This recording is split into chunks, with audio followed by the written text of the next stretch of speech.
Friends, AP police constable mains సంబంధించి మనం ఇప్పటి వరకు 10 డిస్ట్రిక్ట్లకు సంబంధించి కటఫ్ వీడియోలు చేసుకున్నాం. అయ్యి విశాఖపట్నం, విజయనగరం, శ్రీకాకుళం, అలాగే ఈస్ట్, వెస్ట్, కృష్ణా, గుంటూరు, ప్రకాశం, నెల్లూరు, అలాగే కడప చేసుకున్నాం అనమాట. అయితే ఈ రోజు మనం చెప్పుకోబోయే డిస్ట్రిక్ట్ ఏంటంటే అనంతపురం డిస్ట్రిక్ట్ అనమాట. అయితే అనంతపురం డిస్ట్రిక్ట్ కి సంబంధించి ఎవరైనా అభ్యర్థులు స్కోర్లు వస్తే తమ యొక్క స్కోర్లని క్రింద కామెంట్ సెక్షన్ లో మెన్షన్ చేయండి. అలాగే ఇప్పటి వరకు మన వీడియోలు ఎవరైనా చూడకపోతే ప్లేలిస్ట్ లో ఏపీ పోలీస్ కానిస్టేబుల్ ఎక్స్పెక్టెడ్ కటఫ్ అని ప్లేలిస్ట్ ఉంటుంది.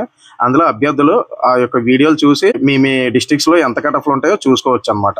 అయితే ఇప్పుడు నేను ఈ కటఫ్స్ చెప్తున్నప్పుడు దానికి వివిధ అంశాలను పరిగణలో తీసుకుంటున్నాను అనమాట.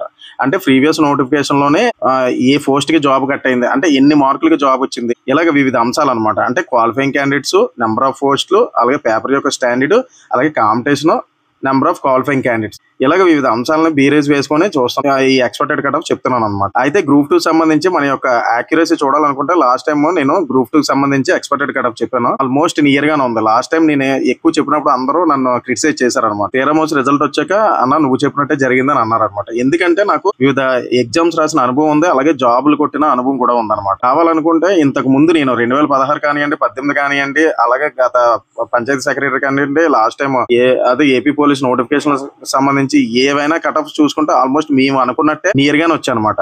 అందుకే నాకున్న అనుభవంతోనే అంచనాతో చెప్తున్నాను అనమాట. ఇప్పుడు కూడా ఆల్మోస్ట్ నియర్ గానే రావచ్చు, 1-2 మార్కులు అటు ఇటు ఉండొచ్చు, కానీ రిజల్ట్ వచ్చాక చూడండి సిమిలర్ గానే వస్తుంది అనమాట. అయితే ఇప్పుడు మనం చెప్పుకోబోయే అనంతపురం డిస్ట్రిక్ట్ చూసుకుంటే లాస్ట్ టైం పోస్టుల సంఖ్య 67 పోస్టులు ఉన్నాయన్నమాట. అయితే ఓపెన్ లో చూసుకుంటే 34 పోస్టులు ఉన్నాయన్నమాట. అయితే కట్ ఆఫ్ ఎంత క్లోజ్ అయిందని చూస్తే మనం 140తో ranker, top ranker, district top ranker 140తో స్టార్ట్ అయ్యి 128తో క్లోజ్ అయిందన్నమాట ఓపెన్ పోస్ట్. అలా ఫీమేల్ చూస్తే 107కి వచ్చిందనమాట. ఎక్స్ సర్వీస్ మ్యాన్ కి 96కి వచ్చిందనమాట. బీసీఏలోనే 5 పోస్టులు ఉంటే మెన్ కి 126, ఉమెన్ కి 105కి వచ్చిందనమాట. అలాగే బీసీబీలోనే ఎంతకు వచ్చిందంటే 127 మార్కులకు వచ్చాయి. 4 పోస్టులు ఉంటాయి, అందులో ఫీమేల్ కి 105. అలాగే బీసీసీ చూసుకుంటే మనం 104 ఒకటి, 91 ఒకటి వచ్చిందనమాట. ఉమెన్ కి 78 మార్కులకు వచ్చిందనమాట. అలాగే బీసీడీ చూసుకుంటే 122 మార్కులకు జాబ్ వచ్చిందనమాట. అలాగే బీసీఈ చూసుకుంటే 115 మార్కులకు వచ్చిందనమాట. అలాగే ఫీమేల్ కి 100 మార్కులకు వచ్చిందనమాట. అలాగే ఎస్సీ చూసుకుంటే 8 పోస్టులు ఉంటే అందులో 119 వరకు పోస్ట్ వచ్చిందనమాట. అలాగే ఫీమేల్ కి 96కి వచ్చింది. అలాగే ఎస్టీకి చూసుకుంటే 117కి, అలాగే ఫీమేల్ కి 100కి వచ్చిందనమాట. అలానే ఏబిఓ ఎస్టీ లేవు, లాస్ట్ టైం ఈడబ్ల్యూఎస్ లేదు.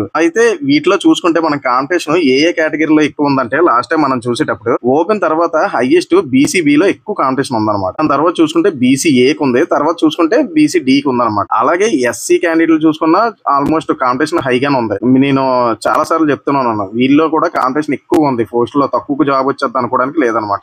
అయితే అడ్వాంటేజ్ ఎడ్జ్ ఎవరికి ఎక్కువ ఉందంటే ఫీమేల్ కి ఉందన్నమాట. ఫీమేల్ లో చూసుకునేటప్పుడు తక్కువ రావడానికి, అంటే కొంత తక్కువ మార్కులకి రావడానికి అవకాశం ఉంటది అనమాట. అయితే ఇప్పుడు మనం ఇప్పుడు లేటెస్ట్ నోటిఫికేషన్ చూసుకుంటే ఎంతకు రావచ్చు, ఎన్ని పోస్టులు ఉన్నాయి, ఇలా వివిధ అంశాలను మనం చూసుకునేటప్పుడు అంటే ప్రెసెంట్ నోటిఫికేషన్ లో చూస్తే లాస్ట్ టైం 67 పోస్టులు ఉన్నాయి కదా, అంటే ఇంతకి ఈ మార్కులకి జాబ్ వచ్చింది కదా, మరి ఈసారి ఎంతకు రావడానికి అవకాశం ఉంటుందని మనం చూసుకుంటే ఇప్పుడు నెంబర్ ఆఫ్ పోస్టులు 310 ఉన్నాయన్నమాట. 310 ఉంటే ఈ నోటిఫికేషన్ లోనే అంటే లాస్ట్ టైం తో కంపేర్ చేస్తే దాదాపుగా 5 రెట్లు ఉన్నాయన్నమాట పోస్టులు. ఇప్పుడు 5 రెట్లు చూసుకుంటే ఈ పోస్టుల సంఖ్య బట్టి చూసుకుంటే ఇప్పుడు ఎంత కట్ ఆఫ్ ఉండడానికి అవకాశం ఉంటుందని చూసుకుంటే అనంతపురం సాధారణంగా కాంపిటీషన్ ఎక్కువ ఉంటుంటది అనమాట. అలాగే పేపర్ యొక్క స్టాండర్డ్, నెంబర్ ఆఫ్ పోస్ట్, ఇలా వివిధ అంశాలను పరిగణలో తీసుకొని మనం చూసుకుంటే ఓపెన్ లో 123 నుంచి 126 మార్కులు సేఫ్ స్కోర్ అనమాట మెన్నకి. అలా ఫీమేల్ చూసుకుంటే 105 నుంచి 107, అలాగే ఎక్స్ సర్వీస్ మ్యాన్ 93 నుంచి 96, అలాగే బీసీఏ 123 నుంచి 124, అలాగే ఫీమేల్ 101 నుంచి 103కి అవకాశం ఉంటది అనమాట. అలాగే బీసీబీ చూసుకుంటే 123 నుంచి 125, 102 నుంచి 103 ఫీమేల్ అనమాట.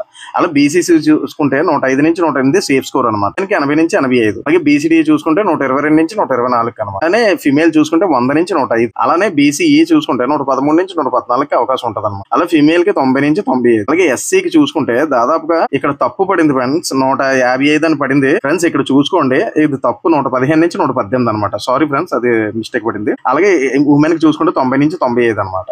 అలానే ఫీమేల్ చూసుకుంటే ఎస్టీ అభ్యర్థుల్లో 85 నుంచి 90. అలా మెన్ 112 నుంచి 114 అనమాట. అలాగే ఏబిఓ ఎస్టీ ఉండకపోవచ్చు, ఏబిఓ ఎస్టీ అలానే ఉంటే 100 నుంచి 102, ఉమెన్ కి 86 నుంచి 92. అలాగే ఈడబ్ల్యూఎస్ చూసుకుంటే 118 నుంచి 120. అలాగే ఫీమేల్ కి 100 నుంచి 102 అనమాట. ఇలా వివిధ కేటగిరీల వైజ్ గా చూసుకునేటప్పుడు ఇలా ఉండడానికి అవకాశం ఉంటది అనమాట. అయితే దీని యొక్క స్కోర్లు బట్టి మీ స్కోర్లు ఏమో కింద కామెంట్ సెక్షన్ లో మెన్షన్ చేయండి ఫ్రెండ్స్. నేను చెప్తున్నాను కదా, చాలా వరకు ఇన్ఫర్మేషన్ గ్యాదర్ చేసి వివిధ అంశాలను బేరీజ్ వేసుకుని దాని యొక్క అనుగుణంగా చెప్పిన కట్ ఆఫ్ అనమాట. ఆల్మోస్ట్ నా కంటెంట్ కానీ మీకు నచ్చినట్లయితే లైక్ చేయండి, షేర్ చేయండి. మన బిఎస్కే బ్లాగ్స్ తెలుగు అనే ఛానల్ ని సబ్స్క్రైబ్ చేయండి friends. Thank you so much friends.